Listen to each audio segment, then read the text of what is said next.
Ito ang GMA Regional TV News. Mainit na balita mula sa Luzon, hatid ng GMA Regional TV. 5 ang sugatan matapos sumabog ang isang iligal na paggawaan ng mga paputok sa Dagupan, Pangasinan. Chris, kamusta yung mga biktima? Connie, isa sa kanila ang kritikal habang ang iba ay nagpapagaling na. Sa video nakuha ng ilang netizen, kita ang makapal na usok mula sa sumabog na iligal na paggawaan ng mga paputok sa Barangay Tabang. Sa lakas ng pagsabog, 4 na bahay sa paligid ang nagtamo ng pinsala. Ayon sa pulisya, nag-testing sa pabrika ng matamaan ng baga ng apoy ang nakakalat na black powder. Napagalamang walang permit ang paggawaan. Sinusubukan pang makuna ng pahayag ang may-ari ng iligal na paggawaan ng mga paputok. Nagpapatuloy ang investigasyon. Ito ang GMA Regional TV News. Mainit na balita mula sa Visayas at Mindanao, hatid ng GMA Regional TV. Natagpo ang patay sa loob ng kanyang sasakyan ng isang lalaki sa Hasaan, Misamis Oriental. Sarah, ano nangyari sa kanya? Rafi, nakitaan ng saksak sa leeg at dibdib ang 54 anyos na biktima. Batay sa investigasyon, Biyernes ng gabi nang huling makita ang lalaki na bumili ng alak sa Hingoog City. Kinabukasan na siya natagpo ang patay sa loob ng kanyang van sa Hasaan. Ayon sa pulisya, wala roon ang kanyang mga personal na gamit tulad ng cellphone, pera at bag. Kaya posible raw na pagnanakaw ang motibo sa krimen. Naniniwala ang mga pulis na patay na ang biktima bago iwan ang sasakyan sa lugar kung saan ito natagpuan. Patuloy pa ang investigasyon. Sa Talisay, Cebu, patay ang isang lalaki dahil sa leptospirosis kasunod ng pagbaha roon sa kasagsagan ng Bagyong Tino.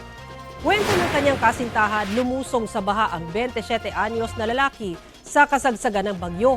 Nilagnat daw siya noong November 13 at dinala sa ospital. Kalaunay, lalo pang lumala ang kanyang kondisyon at inilipat sa ibang ospital.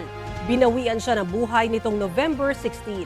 Batay sa datos ng Provincial Health Office, 23 ang kaso ng leptospirosis sa buong Cebu Province sa loob ng 2 linggo, kasunod ng pananalasa ng Bagyong Tino.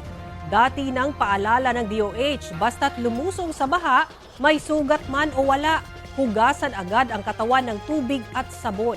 Bantayan kung magkakaroon ng sintomas ng leptospirosis tulad ng lagnat, pananakit ng ulo o ng katawan at iba pa. Uminom ng gamot kontra leptospirosis. Batay sa ibibigay na reseta ng doktor, kumonsulta rin sa doktor o health center. Ito ang GMA Regional TV News. Hulikam ang pagnanakaw ng 2 menor de edad sa isang nakaparadang motorsiklo sa Baguio City. Sa video, kita ang lalaki nakasuot ng hoodie na naglalakad papunta sa isang garahe. Nasa loob na rin ang kanyang kasabwat. Ilang sandali lang itinulak nila palabas ang motorsiklong nakaparada at tuluyang tinangay. Ayon sa may-ari ng paupahang bahay, pagmamay-ari ng isa sa mga tenant ang motorsiklo. Natunto ng 2 menor de edad at nahuli ang isa sa kanila. Nakatakas ang isa pa. Walang pahayag ang nahuling menor de edad. Nabawi ang motorsiklo. Hindi na nagsampa ng kaso ang may-ari nito laban sa mga menor de edad.